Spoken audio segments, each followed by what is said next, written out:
Hello, welcome to legal awareness web series. Legal awareness web series कानून के बारे में है। इस सीरीज की शुरुआत इसलिए की गई कि देश में इनलाइटेंड सिटीजन्स बने जो संविधान के दर्शन से और संविधान के विजन से सहमत हों और उस पर आगे बढ़कर चलना चाहते हो। इस देश में टीवी चैनल्स ने एक ऐसा माहौल बनाया कि अब लगता है कि संविधान और संवैधानिक विजन कहीं बहुत पीछे रह जाएगा। एक बहुत बड़ी एंकर ने लिखा कि भाई क्या बुलडोजर कम पड़ जाएंगे, क्या भारत को इंपोर्ट करने पड़ेंगे बुलडोजर। हम बहुत छोटे थे, हमारा घर नीचा हो गया, जब सड़क बनी तो सड़क ऊंची हो गई। हर वो मिट्टी और भराव जो सड़क पर आके डलता था, उसका असर मेरी मां के ऊपर होता था। और जितने लोग उस लेन में रहते थे, जिनके घर नीचे हो गए, उन सब के यहां एक मातम का माहौल था। गरीबों के घर टूटे, गरीबों के बेचने की जगहें टूटें और एक सेलिब्रेशन का माहौल हो। धार्मिक महंत और बाबा या अपने आप को कहने वाले लोग कहें कि हम भी बुलडोजर खरीदेंगे। इसका मतलब लीगल अवेयरनेस वेब सीरीज से कोई इंपैक्ट समाज पर नहीं हो रहा। अगर हम रूल ऑफ लॉ समाज बनाना चाहते हैं तो यकीनन जहां पे भी इल्लीगल कंस्ट्रक्शन है उसको हटाया जाना चाहिए। देश में कितने इल्लीगल इंक्रोचमेंट्स हैं, किस सरकार में वो हिम्मत है कि उन सबको हटाए। लेकिन हटाने की एक प्रोसेस है। किसी को टीवी के सामने, कैमरों के सामने आप खून करते हुए भी देख लें, तब भी आप उसको सजा नहीं दे सकते, क्योंकि सजा देने का काम अदालतों का है। फिर एक अदालत से दूसरी अदालत में अपील और दूसरी अदालत से सुप्रीम कोर्ट में अपील, उसके बाद राष्ट्रपति के यहां मर्सी की पिटीशन, तब हम सजा देते हैं। ये कौन सा चक्र चल रहा है? आदि काल में क्रिमिनल लॉ में अगर गांव का या किसी कास्ट या जाति का या फैमिली का एक व्यक्ति जुर्म करता था तो पूरे गांव को सजा दी जाती थी। ये कम्युनिटी पेनल्टीज सिविलाइजेशन में अच्छी नहीं मानी जाती। जब सिविलाइजेशन में विकास हुआ और उन्नति हुई तो कहा गया कि लायबिलिटी इंडिविजुअलिस्टिक होगी। रोटी कपड़ा और मकान पर फिल्में बन चुकी हैं। शायर लोग बड़ी बड़ी नज़में लिख चुके हैं। रहने को घर नहीं है, सारा जहां हमारा। बड़ी बड़ी कमेटीज बैठ चुकी हैं। यूनाइटेड नेशंस इस पे इंटरनेशनल लॉ डेवलप कर चुका है। देश की सुप्रीम कोर्ट और हाई कोर्ट्स इस पर बड़े बड़े जजमेंट्स दे चुकी हैं। Right to shelter versus right to way, इस पर तो बड़ा ज्यूरिस्प्रूडेंस भारत की सुप्रीम कोर्ट ने डेवलप किया है। स्वयं दिल्ली में पॉलिसीज बना चुकी है एमसीडी, केंद्र सरकार से कंसल्टेशन में पॉलिसीज बना चुकी।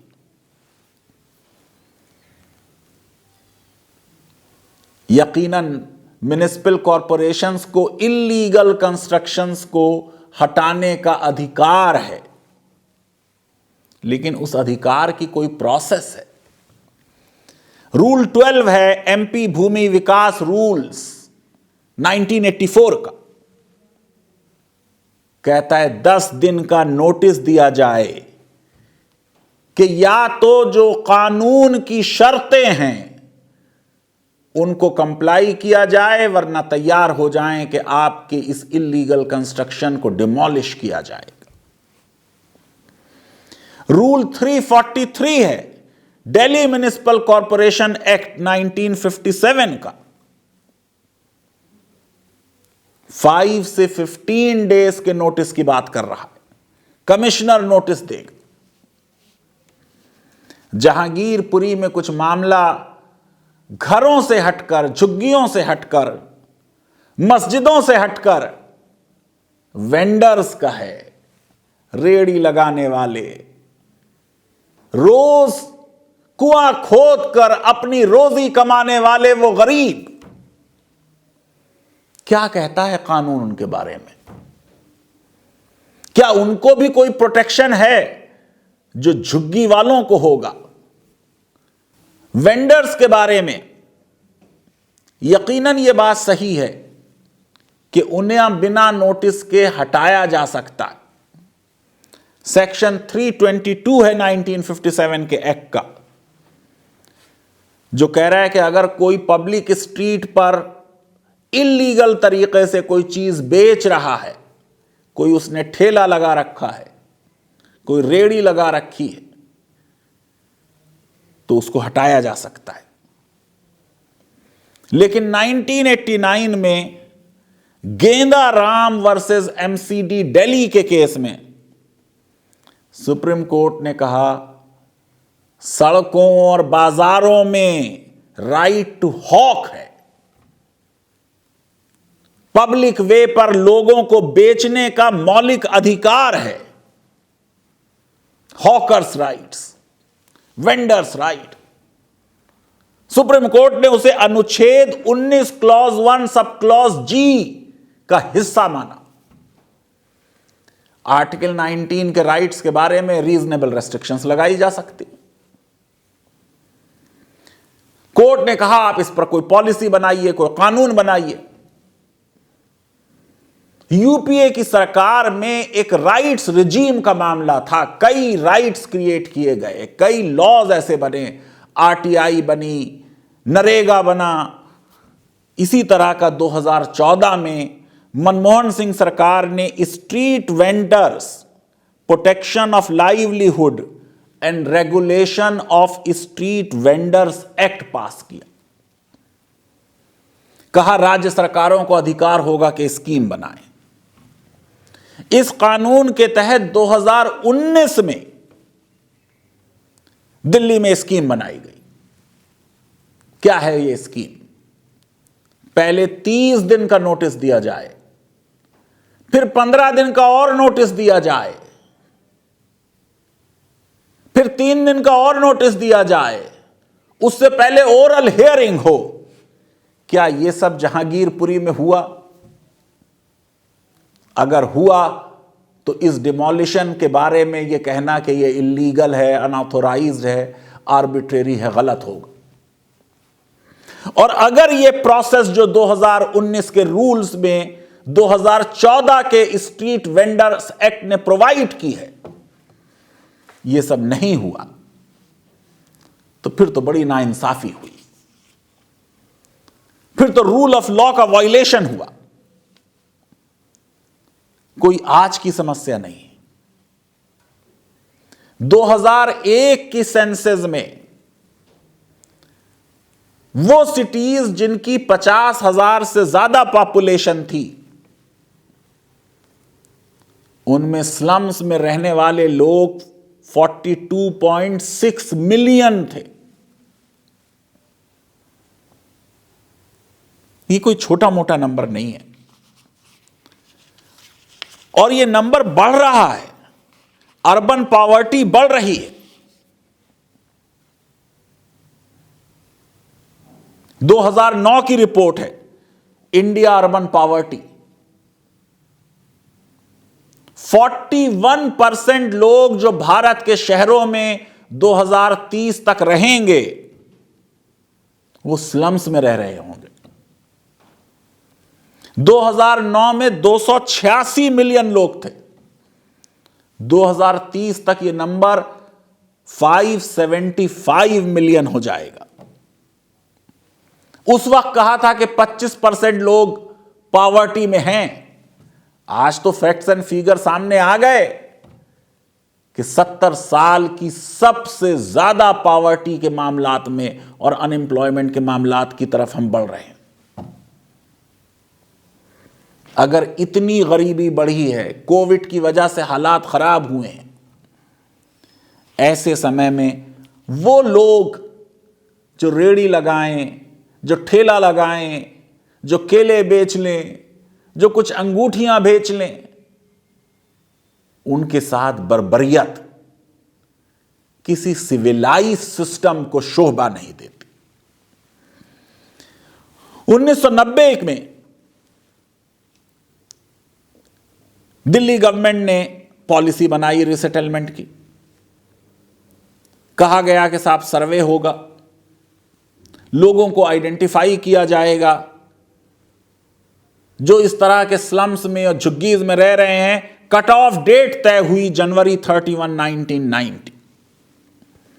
3 स्ट्रेटजीज बनाई गई कि कैसे रिहेबिलिटेशन होगा, कैसे रीलोकेशन होगा, क्या फैसिलिटीज दी जाएंगी, किस तरह के टॉयलेट्स होंगे, मोबाइल टॉयलेट्स कैसे होंगे।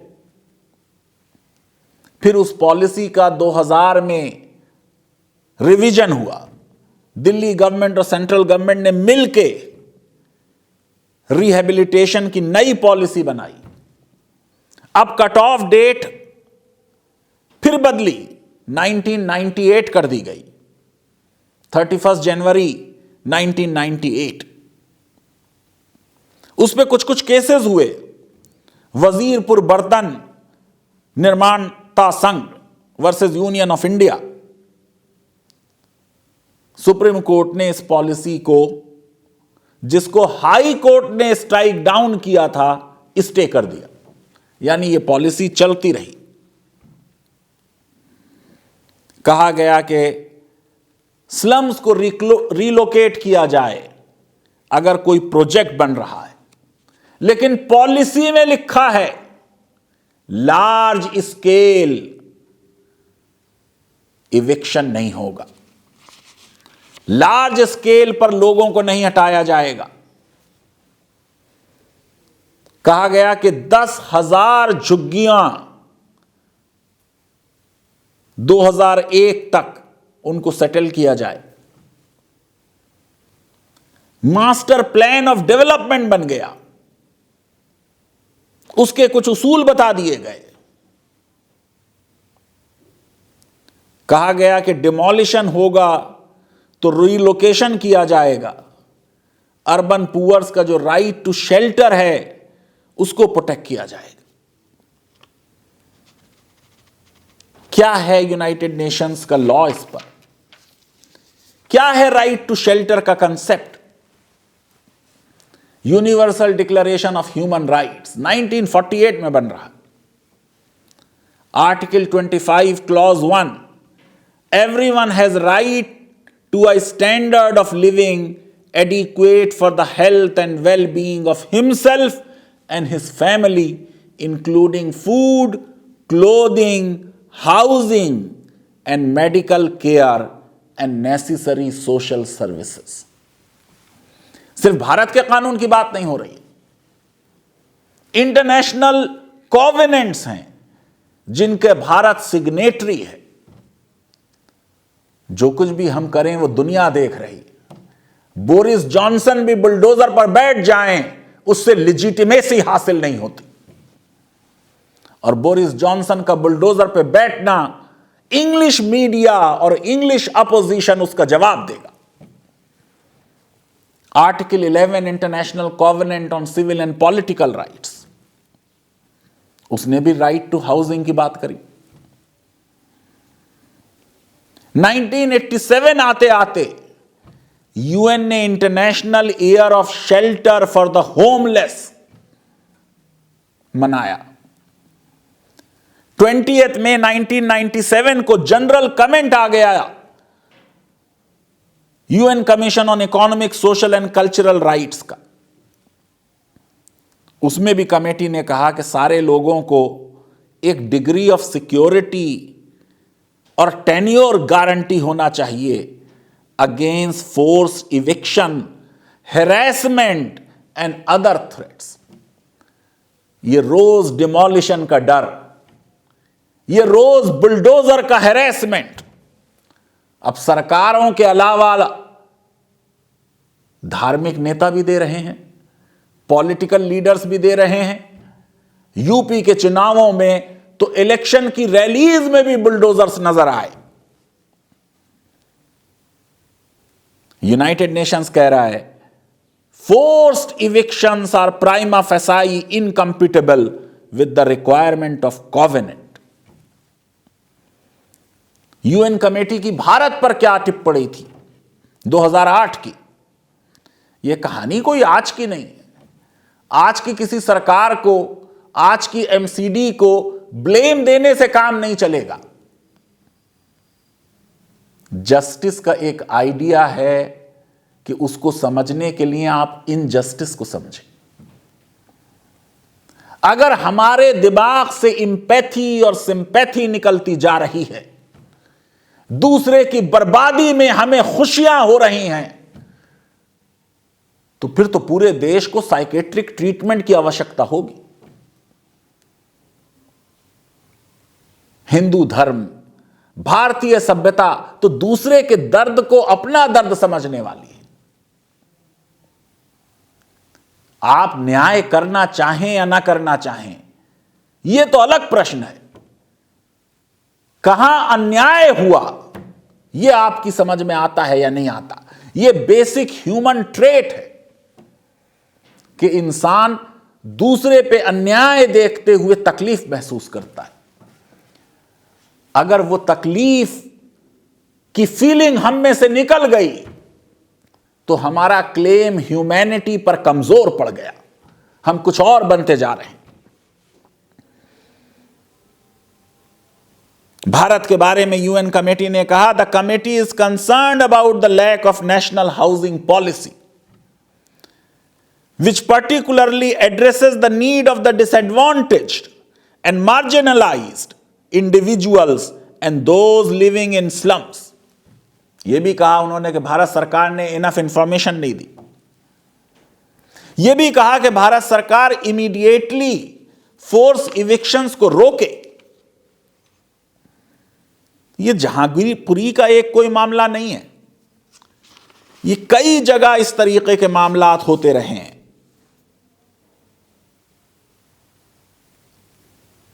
Justice AP Shah chief justice थे, जस्टिस मुरलीधर जज थे उनके साथ। सुदामा सिंह वर्सेस एनसीटी 2010 का जजमेंट है, बहुत जबरदस्त जजमेंट है। उसमें जिक्र आ रहा है कई डिमोलिशंस का। न्यू संजय कैंप स्लम 5 फरवरी 2008 को डिमोलिश हुआ। अंडरपास बनना था रोड नंबर 13 का, ओखला फेज 1 को फेज 2 से जोड़ना था। Nehru camp slum national highway 24 Moradabad जाता है दिल्ली से, उसको 4 लेन से 8 लेन में बदलना था, वहां डिमोलिशन हुआ। गदिया लोहार बस्ती प्रेमनगर, यहां तो मामला खाना बदोश ट्राइब का था जो राजस्थान से दिल्ली 1965 में आई, 40 साल से रह रहे थे, नोमैडिक शेड्यूल ट्राइब थे। 1000 झुग्गियों का डिमोलिशन। ये सारी रिट्स इकट्ठे होकर सुदामा सिंह में चैलेंज हुई। जो बात जहांगीरपुरी में कही जा रही है, यही बात वहां भी कही गई। नोटिस की जरूरत नहीं थी। एमसीडी का और सरकार का यह कहना था अदालत में, दिल्ली हाई कोर्ट में, अगर आप राइट टू वे पर इंक्रोच कर रहे हैं, सड़क है कोई, उस सड़क पर अगर आपने इलीगल इंक्रोचमेंट किया है, तब आपको राइट टू वे पे इंक्रोचर होने की वजह से नोटिस का हक नहीं। केसेस साइट किए गए, पीतमपुरा सुधार समिति वर्सेस गवर्नमेंट ऑफ एनसीटी 2002 का, वजीरपुर बर्तन निर्माता संघ वर्सेस यूनियन ऑफ इंडिया 2003 का सर्वे का जिक्र आ रहा है। कहा कि 18 में से 11 पेटिशनर्स का रिकॉर्ड मौजूद नहीं है, इसलिए ये लोग एलिजिबल नहीं है कि इनको एक अल्टरनेटिव साइट दी जाए, रीलोकेट कराया जाए। चीफ जस्टिस एपी शाह और जस्टिस मुरलीधर ने इशू फ्रेम कर दिया बिल्कुल साफ कि सेंट्रल क्वेश्चन तो यह है कि अगर कोई राइट टू वे को इंक्रोच कर रहा है, तो जो सरकार की पॉलिसी है 1990 की और 2000 की, उसके तहत उसको अल्टरनेटिव लैंड का, रीलोकेशन का अधिकार है या नहीं। और अगर यह अधिकार नहीं है तो क्या यह पॉलिसी संविधान के आर्टिकल 14 और 21 का वायलेशन है या नहीं। मैंने आपको अभी यूडीएचआर में और आईसीपीआर में और इंटरनेशनल कॉवेनेंट्स में राइट टू शेल्टर और हाउसिंग में क्या प्रावधान है बता दिए। भारत के अपने संविधान की जो व्याख्या अदालतों ने की, आर्टिकल 21 की व्याख्या में शांति स्तर बिल्डर्स वर्सेस नारायण खीमालाल 1990 का जजमेंट, सुप्रीम कोर्ट ने कहा जानवरों की एग्जिस्टेंस और डिसेंट ह्यूमन एग्जिस्टेंस में एक अंतर होता है। जानवरों को सिर्फ अपनी बॉडी का प्रोटेक्शन चाहिए, इंसान को अपने जिस्म के अलावा एक कोई रहने को घर चाहिए। पैराग्राफ 9 में कहा सुप्रीम कोर्ट ने, the right to life would take within it sweep the right to food, the right to clothing, the right to decent environment and a reasonable accommodation to live in. Well built home की बात की। फिर PG Gupta versus state of Gujarat 1995 का supreme court का judgment, article 19 clause 1 sub clause जी में, article 19 clause 1 sub clause ई में, article 21 में, सबको मिलाकर कोर्ट ने कह दिया राइट टू रेजिडेंस है।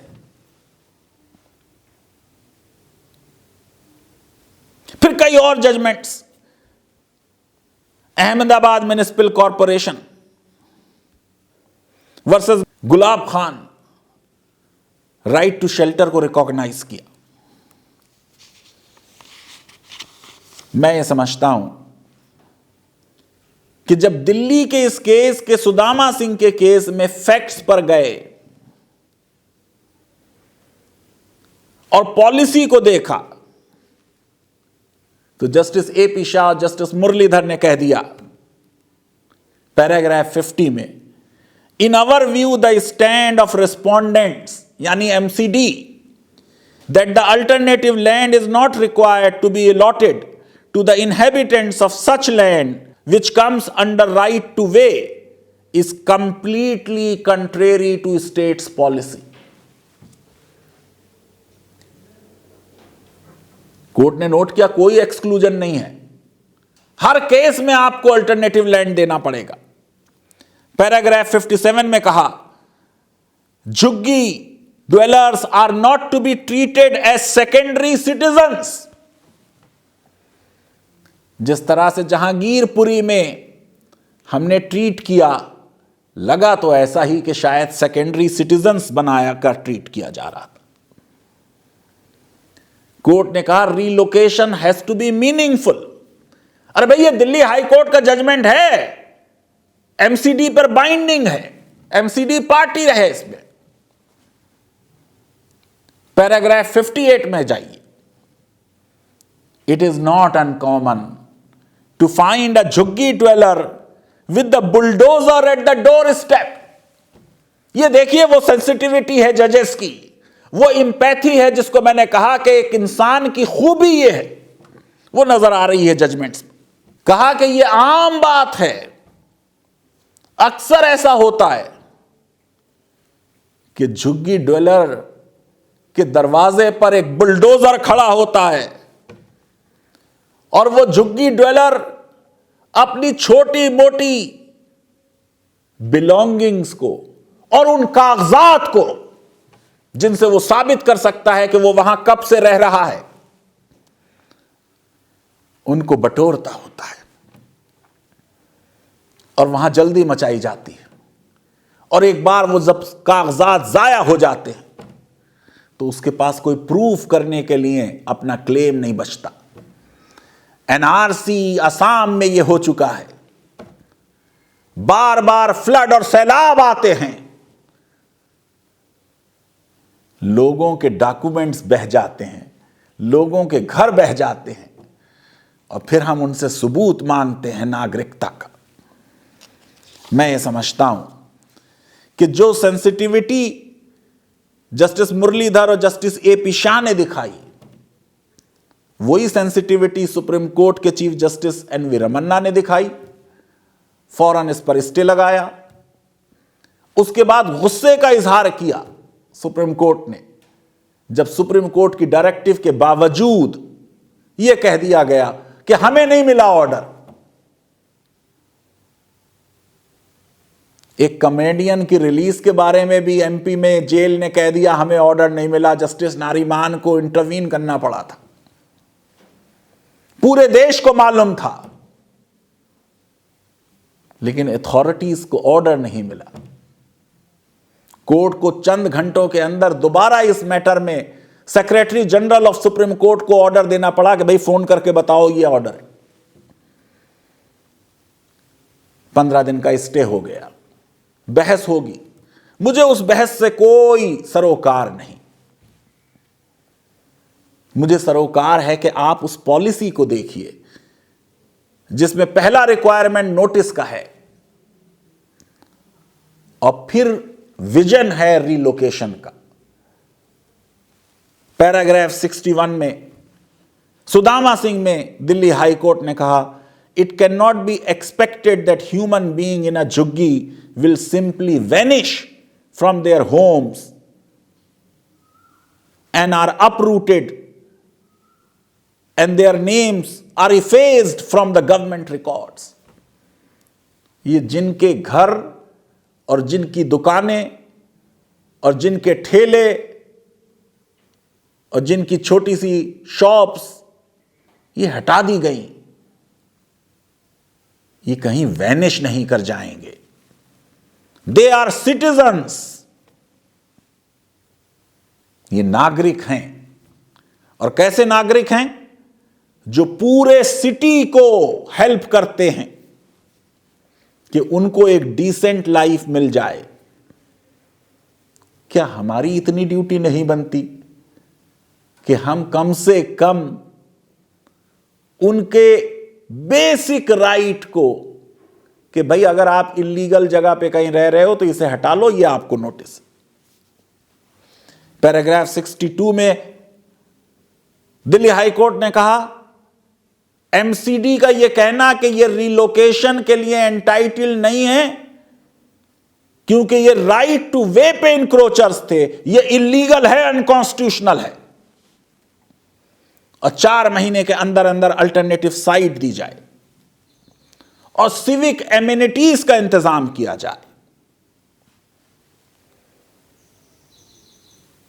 बशीर बद्र ने खूबी कहा है, लोग टूट जाते हैं एक घर बनाने में, लोग टूट जाते हैं एक घर बनाने में, तुम तरस नहीं खाते बस्तियां जलाने में।